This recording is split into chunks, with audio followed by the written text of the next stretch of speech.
సుజాత గారు, ఏ లైఫ్లో అయినా ఎవరి జీవితంలో అయినా కూడా ఎలాంటి మెమరబుల్ ఇన్సిడెంట్స్ ఉంటాయో, బాధపడ్డ సందర్భాలు కూడా ఉంటాయి. అలాంటి బాధపడ్డ సందర్భాలు ఏవైనా మీ దాంట్లో ఉన్నాయో మాకు షేర్ చేసుకోగలిగినవి? అంటే అది పొలిటికల్‌గా దెబ్బైనా గూడా బాధ అయితే అదే పెద్ద దెబ్బ నాకు. ఒకటి అంటే ఇటు నాన్న పోవడం అనేది ఆ రోజు నాకు చాలా బాధాకరమైనది. అనుకోకుండా అంటే అంతకుముందు గూడా స్ట్రోక్ వచ్చింది నాన్నగారికి. స్ట్రోక్ వచ్చినా గూడా నేను అసలు ప్రెగ్నెంట్ నాన్నగారు హాస్పిటల్‌లో ఉన్నప్పుడు. బట్ నేను చాలా కేర్‌గా చూసుకున్నాము. అన్నీ మంచిగా అయిపోయినాయి. అంతా మంచిగా మంచిగా అయ్యాక మార్నింగ్ వాక్‌లో నాన్నగారికి స్ట్రోక్ రావడము. అర్లీ మార్నింగ్ అన్నయ్య ఫోన్. అన్నయ్య ఫోన్. అర్థమైంది. సో శంకర్ గారు, మీకు బాధపడ్డ సందర్భాలు ఏమైనా ఉన్నాయా? బాధపడ్డా అంటే అమ్మ నాన్న లేరు కదా. అదే డెఫినెట్గా ఇప్పుడు ఆవిడకి ఎలా అయితే ఆ విషయంలో ఫీల్ అవుతున్నారో ఎవరికైనా అవే ఎక్కువగా ఉంటాయి. మనకు కావాల్సిన వాళ్ళు, ఎస్పెషల్లీ మన తల్లిదండ్రులను కోల్పోయిన అంతే అంతే సందర్భాలు అంతే. ఎవరికైనా కూడా మాటలతో చెప్పలేని బాధ ఉంటుంది అది.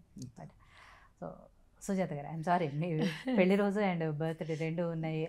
అఫ్కోర్స్ ఇలాంటివి కూడా గుర్తు తెచ్చుకోవటం అనేది ఒకటి మీకు ఇందాక చెప్పాను. ఒకటి మా అబ్బాయి పెళ్ళయింది 2014 డిసెంబర్లో మా అబ్బాయి పెళ్ళి.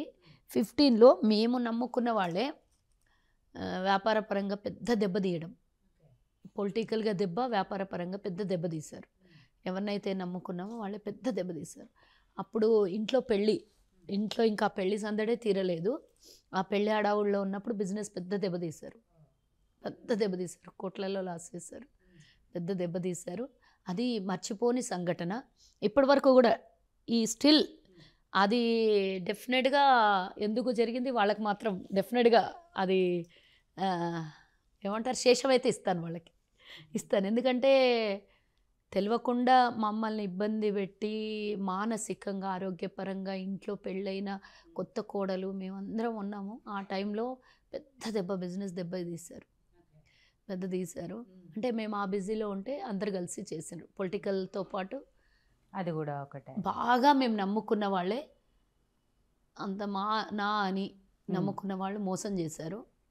సో అది ఇంకా ఇప్పటివరకు మేము కోలుకోలేదు. అంత పెద్ద దెబ్బ తీశారు మాకు. సో ఆ సంఘటన నేను మర్చిపోలేదు. డెఫినెట్గా ఈరోజు వాళ్ళకైతే ఆ పాపం అయితే తగులుతుంది కదా, వస్తుంది ఒకరోజు. నేను ఈ 2015 అంటే ఈరోజు 23 కదా, 9 years. ఏవైనా 9 ఏళ్ళు కష్టాలు ఉంటాయి కదా, ఆ కష్టాలు 9 ఏళ్ళు ఇప్పటికి. సో అవి తీరుతాయిలేండి డెఫినెట్గా. అంటే మానసికంగా సంతోషిస్తే చాలు, అంతే కదా. ఆ కష్టం అయితే చాలా పడ్డాము. నేను బెడ్ రిటర్న్ అయ్యాను, హాస్పిటలైజ్డ్ అయ్యాను, అన్నీ జరిగినాయి. సో ఎంత నమ్మామో అంత మోసం చేశారు. నమ్మిన వాళ్ళు మోసం చేయడం అనేది కొంత పెద్ద బాధగానే ఉంటుంది. బిజినెస్ పరంగా నైట్ కొలాప్స్ చేశారు. సుజాత గారు, తాండూరుకి కోడలుగా వెళ్ళారు, మీరు కోడల్ని కూడా తెచ్చుకున్నారు.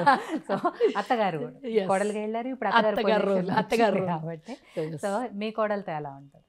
బాగుంటుందండి, ఫ్రెండ్లీగా ఉంటుంది. ఒకటి ఏంటంటే నేను అత్తగారికి సేవ చేసే అదృష్టం నాకు దొరకలేదు. ఎందుకంటే సిక్ ఉండేది, హెల్త్ బాగుండకపోయేది.